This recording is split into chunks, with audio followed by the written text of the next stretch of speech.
Eu só estou aqui na Itália a convite do Vaticano, que me pagaram a passagem, e eu vim participar de um seminário a pedido do Papa Francisco, que determinou que a Pontifícia Academia do Vaticano organizasse um seminário científico para debater o problema dos excluídos no mundo.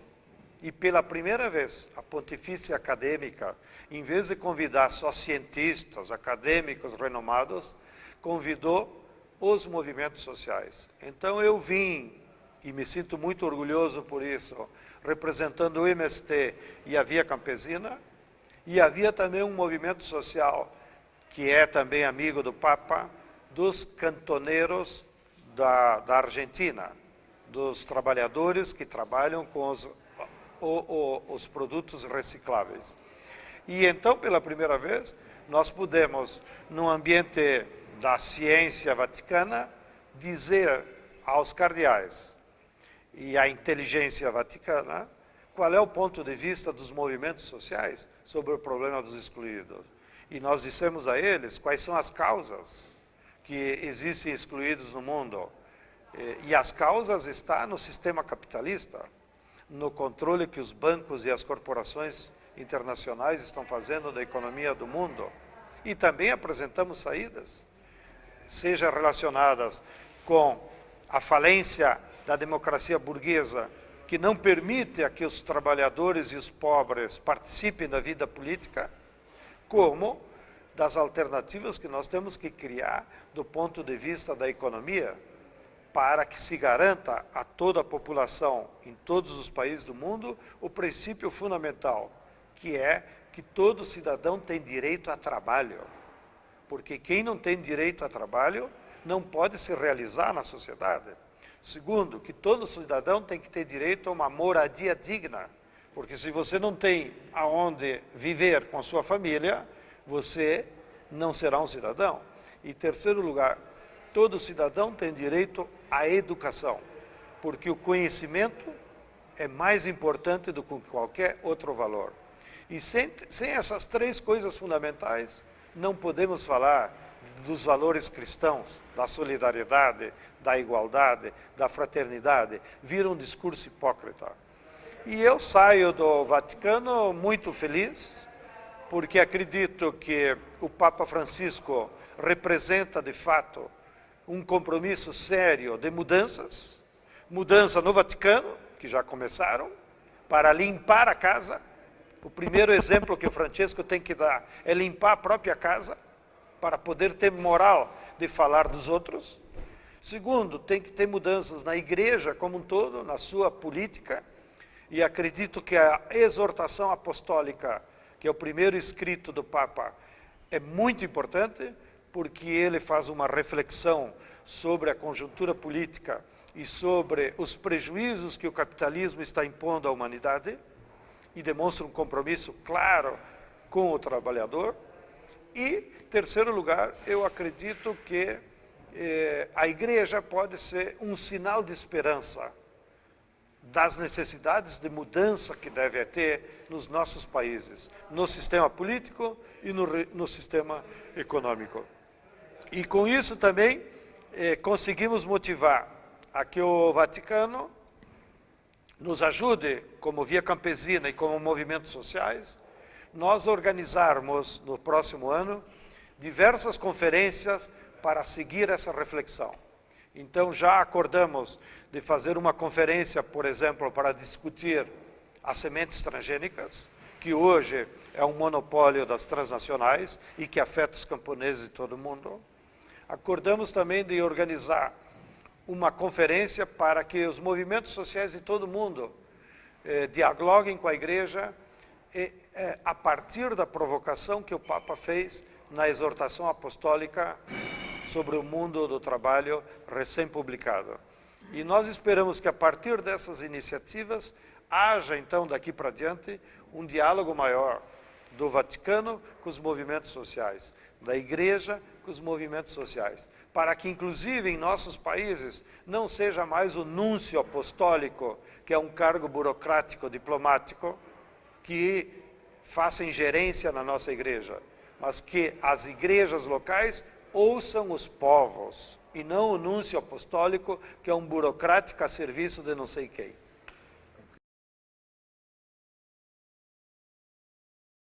Bem, primeiro, a FAO é um organismo das Nações Unidas e é um organismo contraditório. Porque, por um lado, ela representa os governos. E a maioria dos governos no mundo são os governos de merda. São governos neoliberais que só defendem os interesses dos capitalistas. Então, evidentemente, que os embaixadores desses governos na FAO vão representar os interesses das empresas que elegeram esses governos. Mas, por outro lado, nós sabemos que dentro da FAO tem um corpo técnico que tem simpatias com a soberania alimentar, tem simpatias com a luta contra a fome, até porque essa própria política da FAO foi um fracasso. Na década de 60, nós tínhamos 60 milhões de pessoas que passavam fome todos os dias. E veio a Revolução Verde, e vieram os transgênicos, e depois de 20 anos, hoje, 1 bilhão de pessoas passam fome todos os dias. Então, a FAO não conseguiu ter ingerência sobre as políticas dos governos. Se transformou só em um organismo internacional que não manda nada. E pior, o próprio orçamento da FAO é apenas um orçamento para pagar os seus próprios funcionários. Ela não tem ingerência nas políticas internacionais. Porém, eu tenho certeza que a eleição do Graziano representou também uma mudança. E, evidentemente, que o Graziano é um homem sensível, eu tenho certeza disso, porque conheço ele há 30 anos, e ele também representa mudanças para a FAO. A minha dúvida é se ele, no mandato de 4 anos, vai conseguir implementar essas mudanças para que a FAO se transforme em um organismo a serviço do povo, e não mais do capital, como foi nos últimos 20 anos. E sobre o tema da reforma agrária, que diz respeito ao meu movimento MST no Brasil, mas que diz respeito a todos os movimentos camponeses da América Latina, da Ásia, aonde o tema da terra ainda não foi resolvido, nós agora estamos num período histórico em que a reforma agrária foi bloqueada. A reforma agrária está parada em todo o mundo. Não há nenhuma política de reforma agrária em nenhum país. Mesmo na Venezuela, onde o Chávez conseguiu desapropriar 7 milhões de hectares, ele teve dificuldades por outros motivos, porque já a economia petroleira tinha destruído o campesinato. Então, na Venezuela tem uma situação também kafkiana, porque de um lado o governo quer fazer reforma agrária, mas por outro lado já não há mais camponeses. Então, se cria uma situação muito difícil para implementar a soberania alimentar. Mas o bloqueio principal que está havendo na reforma agrária e que não permite a democracia da propriedade da terra é porque, nessa nova fase do capitalismo internacional, controlado pelas multinacionais e pelos bancos, eles estão impulsionando em todo o mundo um novo modelo de produção agrícola que se chama agronegócio.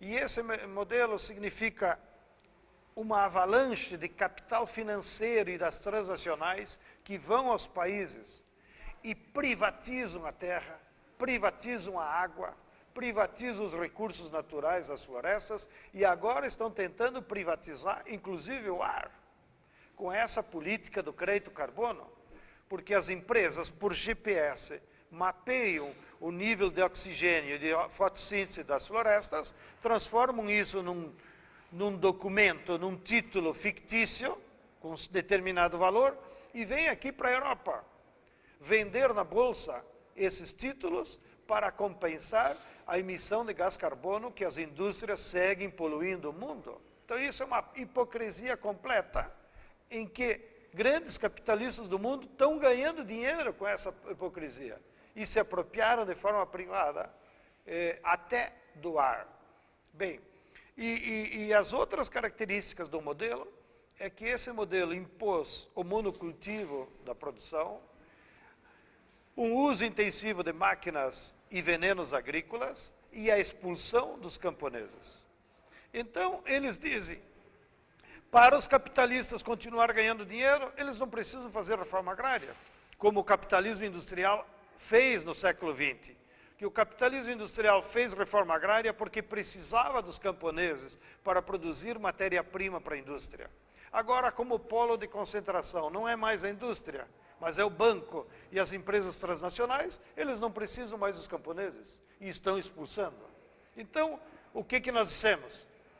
Que agora não é mais uma reforma agrária clássica, burguesa, de simplesmente dividir a propriedade da terra e transformar o camponês num pequeno produtor capitalista. Agora, nós dissemos, é preciso lutar por uma reforma agrária de novo tipo, uma reforma agrária popular, que interessa a todo o povo, e não só os camponeses. Até porque os camponeses não têm mais força para fazer a reforma agrária. Então, a reforma agrária popular, ela tem que mudar o paradigma do modelo de produção agrícola. Substituir o monocultivo pela agricultura diversa. Substituir a destruição da biodiversidade pelo reflorestamento das nossas regiões. Substituir a produção de commodities pela produção de alimentos. Substituir a segurança alimentar pela soberania alimentar.